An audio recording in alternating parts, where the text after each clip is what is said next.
Hello भक्तों, आज हम आपको सुनाएंगे एक ऐसी कहानी। भगवान शिव ने कैसे बदला एक कन्या का भाग्य। किसी नगर में एक राजा रहता था। उसके एक लौती कन्या थी और वह कन्या बहुत सुंदर थी। राजा उससे बहुत प्यार करता था, बड़े लाड़ प्यार से रखता था। वह लड़की बचपन से ही शिव जी की पूजा पाठ किया करती थी और वह रोज़ मंदिर जाती। वह कन्या मंदिर जाती, मंदिर में जाने के बाद मंदिर की साफ सफाई करती, शिव जी के श्रृंगार करती। वह शिव जी की एक परम भक्त थी। ऐसे ही समय बीतता गया, कन्या बड़ी हो गई। राजा ने अपनी कन्या का विवाह करने की सोची। राजा ने राजपुरोहितों को बुलाकर अपनी कन्या का भाग्य दिखाया। राजपुरोहित महल आए और कन्या की जन्म कुंडली देखने लगे। राजपुरोहित कुंडली में देखते हैं कि इस कन्या का भाग्य तो बड़ा प्रबल है, सारे सुख इस कन्या के भाग्य में हैं।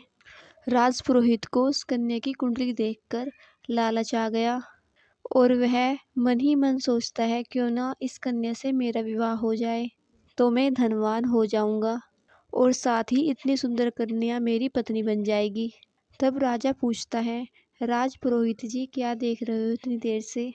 मेरी बेटी का भाग्य कैसा है, हमें भी बताओ। तो राजपुरोहित कहता है, राजा इस कन्या का भाग्य अच्छा नहीं है। आपकी कन्या जिस घर में भी जाएगी उसका कुल ही खत्म हो जाएगा तथा जो इस कन्या का कन्यादान करेगा उनका भी कुल खत्म हो जाएगा। तब राजा कहता है, मेरी एक ही तो कन्या है और मैंने उसे इतने लाड़ प्यार से पाला है, उसका भी भाग्य ऐसा कैसे हो सकता है। राजा ये सुनकर बहुत दुखी हो जाता है और दुखी कर राजपुरोहित से पूछता है, मुझे क्या करना चाहिए, आप ही बताएं। तो राजपुरोहित राजा से कहता है, आप एक बक्सा बनवाइए। उस बक्से में हीरे जवाहरात, मानिक, मोती रखकर और उस कन्या को इसमें बिठाकर पानी में बह दीजिए। जो भी व्यक्ति इस कन्या का बक्सा सबसे पहले खोलेगा वो इतना धन देखकर इस कन्या से विवाह कर ही लेगा। राजा पुरोहित के अनुसार कहने पर एक बॉक्स में हीरे जवाहरात रखवाता है और उस अपनी कन्या को उसमें बिठा देता है और अपने सैनिकों से कहता है, इसे नदी में बह दो। राजा के सैनिक बक्से को ले जाते हैं पानी में बहने के लिए। तभी ब्राह्मण भी महल से जाता है और जाकर अपने सेवकों से कहता है, नदी में एक बॉक्स बहकर आएगा, उस बॉक्स को खोलना नहीं है, उसे लाकर कमरे में रख देना। राजपुरोहित के सेवकों के जाने से पहले ही उस बक्से पर नज़र एक राजकुमार की पड़ जाती है।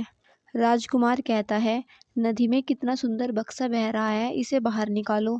जब राजकुमार उस बक्से को खोलता है उसमें बहुत सुंदर कन्या मिलती है।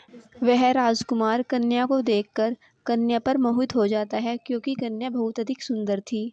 राजकुमार उस कन्या से पूछता है, आप कौन हो? तब वह कन्या राजकुमार से सारी बातें बताती है और कहती है, जो कोई भी ये बक्सा खोलेगा वही मेरा पति होगा।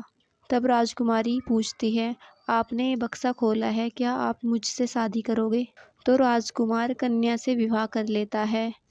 और तब राजकुमारी कहती है, मैं अपने पिता का बक्सा खाली कैसे भेज सकती हूँ। तभी राजकुमार को नदी में पानी पीता हुआ एक भालू दिखाई देता है। राजकुमार अपने सैनिकों को आदेश देता है कि ये भालू पकड़कर लाओ और इसे इस लकड़ी के बॉक्स में बिठा दो। राजकुमार के अनुसार सैनिक भालू को पकड़कर लकड़ी के बॉक्स में बंद कर देते हैं और नदी में आगे बह देते हैं बॉक्स को।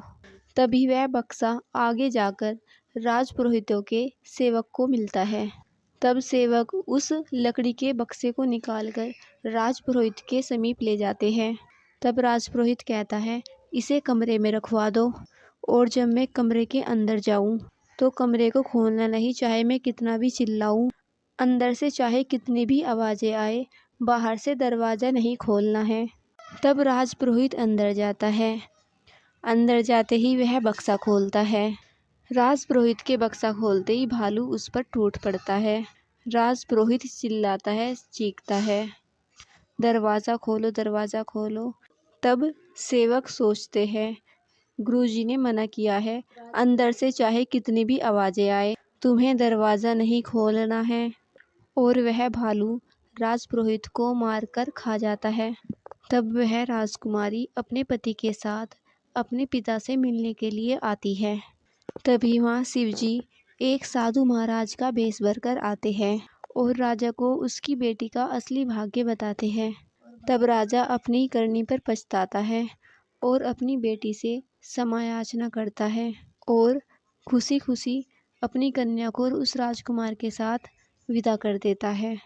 जैसे भगवान शिव ने इस कन्या पर कृपा करी, वैसे ही सब पर करे। अगर आपको वीडियो अच्छी लगी है तो चैनल को सब्सक्राइब करें, वीडियो को लाइक करें, शेयर करें, कमेंट करें।